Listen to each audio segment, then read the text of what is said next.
Hey, everybody. Hello.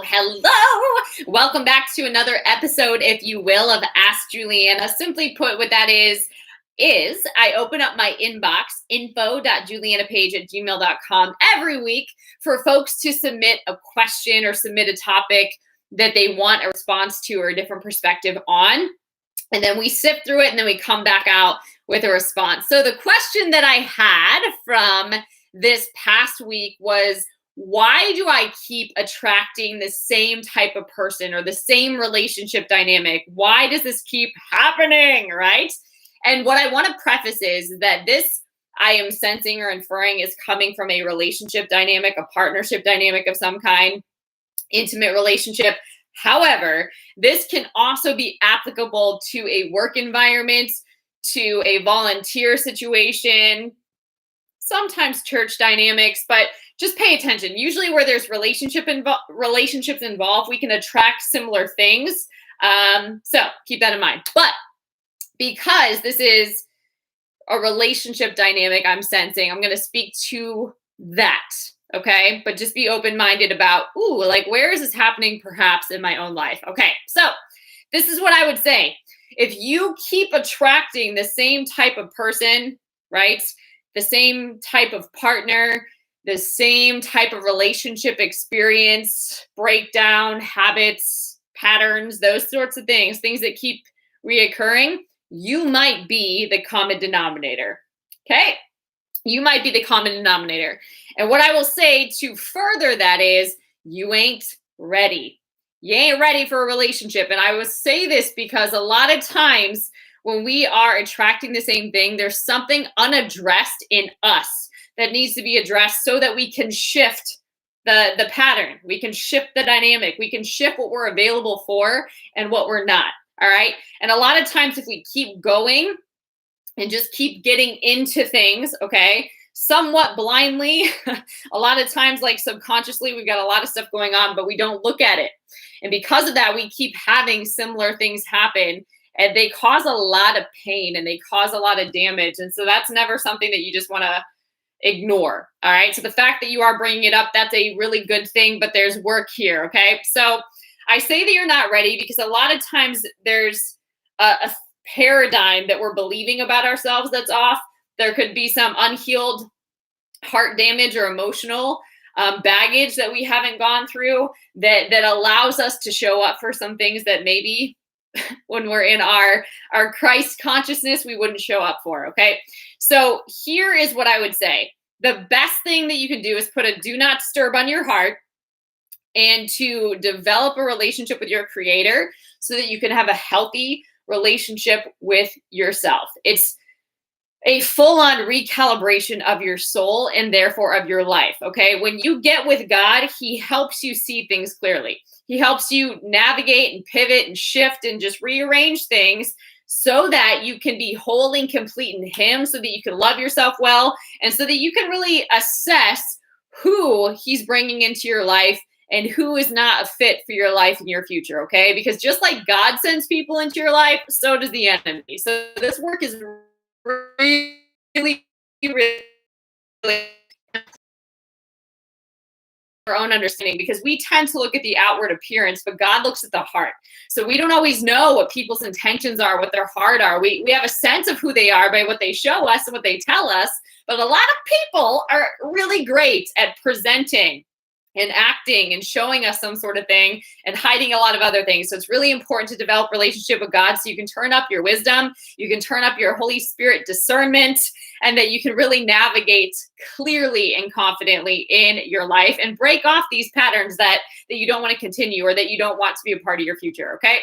Now, I will say, your royalty, particularly out of God, you're of a royal priesthood. So your royalty is something that is not an option. You've got to be fully convinced of who you are. Otherwise, you are susceptible to compromise. And when you compromise, whether that's because, oh my gosh, I'm almost going to be a certain age, or I really want to have kids, I'm getting past that point of being able to conceive naturally, right? Or it seems like everybody else is married and having children, or it seems like people are so happy in their relationships and I don't even have one. When you start getting into desperation, insecurity, fear, You don't make really sound, wise decisions from that place. And when you start compromising, you actually damage your psyche. So what's happening is you're breaking promises with yourself. You're falling out of integrity with yourself. You start to distrust yourself. You start to believe less about yourself, and you start to settle. And that's a paradigm that you live from that is not healthy. So instead of being royal, now you're an option. Now you're a side chick, or I don't know what they call guys that are options, but you get what I'm saying. Now you are somebody that is lowering yourself, okay? And what does the word say about that? Don't cast your pearls before swine, right?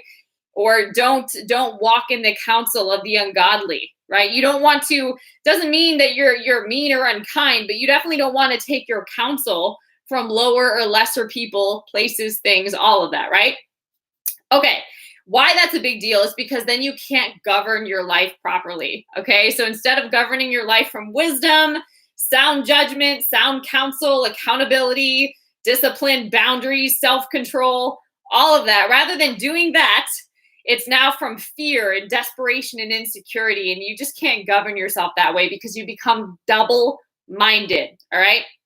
And the word says a double-minded man is unstable in all of his ways, all right?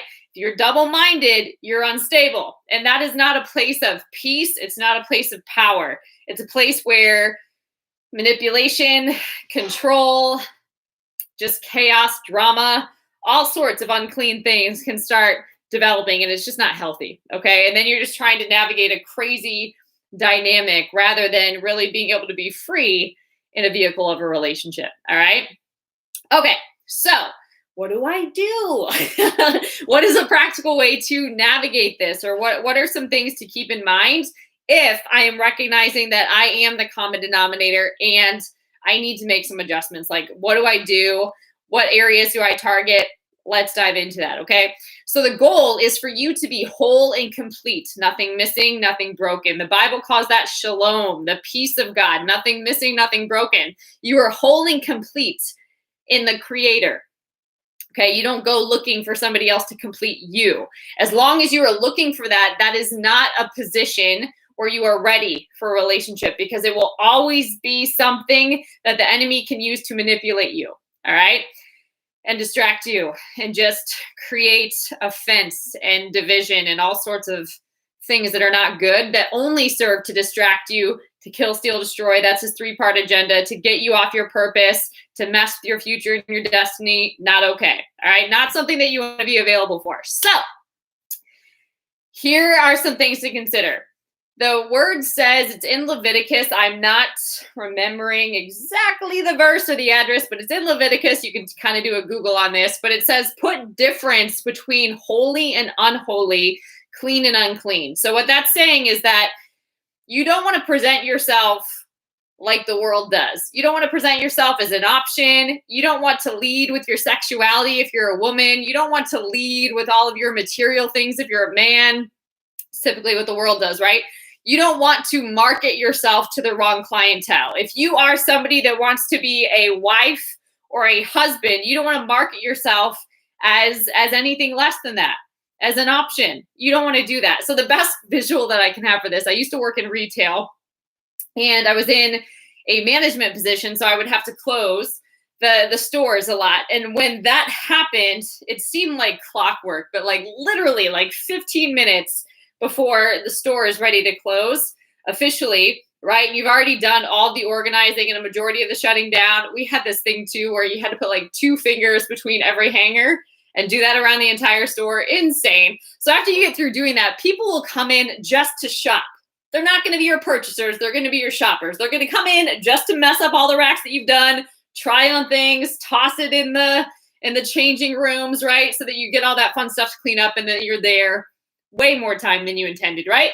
So that would happen like clockwork. But that is a certain clientele, the shoppers, right? Shoppers are very different than your purchasers. Your purchasers come in, they know they're going to buy, they get in and there, they get out, right? So if you're marketing yourself as an option, right, you're going to get the people that just want the test run, that just want to try you out, that just want to run game on you, right? And you're not going to get those that are actually going to commit to you and be healthy for your future. okay, that don't have a secret agenda, that aren't trying to manipulate you in any kind of way, that aren't trying to be like a puppeteer pulling your strings, right? So it's really important to figure out, who are you marketing yourself to, right? How are you showing up? Is there something that is actually distinct about you? Are you secure in your identity? As a child of God, you're part of a royal priesthood. You're literally royalty walking the earth, right? So there should be something distinct about you. And that's not something that you have to, sell or create commercials for. It speaks for itself. Like, picture a Rolls Royce, right? There's not commercials for those. And those also aren't the vehicles that are like on the freeway doing donuts and trying to like speed and like show off. Like, they speak for themselves. They have their own clientele, right? So there should be something distinct about you. Hopefully those are comical examples for you, but you get the idea, okay? So you want to make sure that you're presenting yourself correctly in a way that is honoring who you are, whose you are, and your dignity, right? And just self-respect in general, okay? So when you market to the wrong clientele, you'll get the wrong clientele, okay? And this is also something that I'll add before I'll give you a couple of tips. Until you're really okay and satisfied being alone, you're not ready for a relationship. There's just got to be this like wholeness and completeness by yourself. You've got to have that self-discovery work done. You've got to really recognize and own who you are and have this like sense of personality and character and interest and all these things on your own, because you still need to be an individual when you're partnered up with somebody. So it's something that you just need to be okay with before a relationship. All right. So, okay, let's move into how you can really establish some new patterns and some new traits and really hold to it. All right. Number one is have unrelenting, meaning they're going to be challenged and tested, but have unrelenting standards. You've got to know who and whose you are. You've got to be solid in that and secure in that identity. Let's say royalty is your identity. Are you walking like it? Are you thinking like it? Are you expressing and communicating yourself like it? Are you carrying yourself like it? Are you operating from that identity? Right? And then who do you have around you? Who are you associating with? Are you associating with people that get that and are walking in that as well? You become like who you surround yourself by. It's really important to pay attention to that, because energy is really contagious. Okay? So have unrelenting standards. Know who and whose you are. Be solid in that. Know what your mission is. Know what your purpose is. Know where you're going. Have a vision for your life. Like, be passionate and on fire for that thing. Be running after that thing. Stand on your own 2 feet until the right person, the right situation comes together.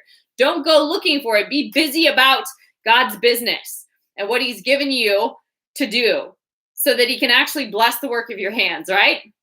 And have unrelenting standards. Know what you value. Know what your non-negotiables are. Know what your boundaries are, because those protect you, all right? They're not just cute. They protect you. And being in the will of God is actually the safest place to be. So one of the best places to start is having a relationship with God. That makes it blatantly clear and very quickly what is of God, what's not, where you should move, where you shouldn't, right? What's for you, what's not. Because God can see many things that we cannot see, and he can reveal those unseen things to us, okay? Number 2 is have this impeccable quality about you, okay?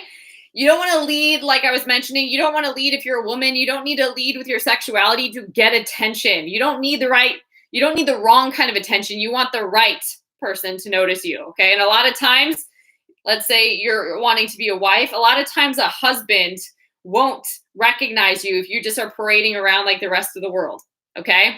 And leading with sexuality usually is what the world is doing. You don't have to run commercials or advertise or be super loud, right? Trust is quiet. Insecurity is loud, okay? So you want to have this quality about you that speaks for itself in any environment. You don't want to be one person behind closed doors and somebody else out in public. You don't want to be one person in your personal life and something else on social media, right? That gets really hard to maintain, and you attract that mixture, right? Relationships usually reflect back what we've got going on. So it's really important to pay attention to that and have unrelenting standards. Have unrelenting standards. Number 2, is have this impeccable quality about you. And number 3 is having no compromise policy. Okay. Somebody can afford you or they can't, right? You don't need to settle. You don't need to diminish yourself. You don't need to lessen yourself or lower yourself in any kind of way. The word says it. Don't cast your pearls before swine. Do not walk in the counsel of the ungodly. It says, blessed are those who walk not in the counsel of the ungodly. So it doesn't mean that you can't be nice and kind, right? But you don't follow after that path. You don't seek the counsel of the ungodly, right? You wouldn't go to somebody and study their relationship if they've had a string of broken relationships, asking them to give you relationship advice about a marriage, right? Like, it just doesn't add up, right? So having no compromise policy, and that's for you. Like, you don't need to go around judging and criticizing other people and assessing where they're at. That's just a distraction. Look at yourself and have a no compromise policy about what you're about and what you're not, what you're going to invest in, what you're not, what you're going to tolerate and what you're not. All of that will radically affect who, right, you give airtime to, as I like to say, who you spend time with, how much time you spend with them, whether you're going to move forward or not. This makes it very clear when you have these 3 things in place. So have unrelenting standards, okay? Be impeccable, right? Have this impeccable quality about you. And that's just something that you keep up and maintain for you, okay? And then that will translate to the right people. And then having no compromise policy so that you can stay safe and healthy and not be available for the wrong things. Okay, so hopefully this helped you. If you are attracting the same type of person, if these dynamics keep playing out, if people keep trying to run game on you, or if you keep falling for the same things, or if you keep ending up in the same place, it is time to pause. Pause. Get with God. Let him do some recalibration work with you. Hire a coach. Get a therapist. Work with somebody that can help hold up your blind spots so that you don't continue to cause damage and pain that is unnecessary, and that you don't hold yourself back from the good plans and the good future that God has for you. Okay, so I hope this message is helpful. Sometimes, the truth is brutal. It's bitter, right? But who the sun sets free is free indeed. And that's the life you want. You want to have and enjoy your life in abundance to the full until it overflows. You don't want to just get by, right? You don't want to be caught up in something that's unhealthy for you. That's not your portion. Okay, so I hope this message blessed you. If it did, make sure that you subscribe. I often do pop-up videos as inspired, so that's the best way to know when a new video is coming out. You can copy the link here and share it with a friend. If it's resonating with you or you think that somebody else needs to hear this, show some love. Like, comment if you would like. I will also drop information below where you also could submit a question. It's anonymous, so I'm never going to share who's actually sharing these questions. If you want something that you want some answers to, feel free to email me and submit a topic. And then there's ways that you can connect with me, whether that's for coaching, checking out the Spirit-Filled Real Talk podcast. New books are coming out. That's the best way you can connect with me, is going and visiting julianapage.com. All right, guys, until next time, stay blessed.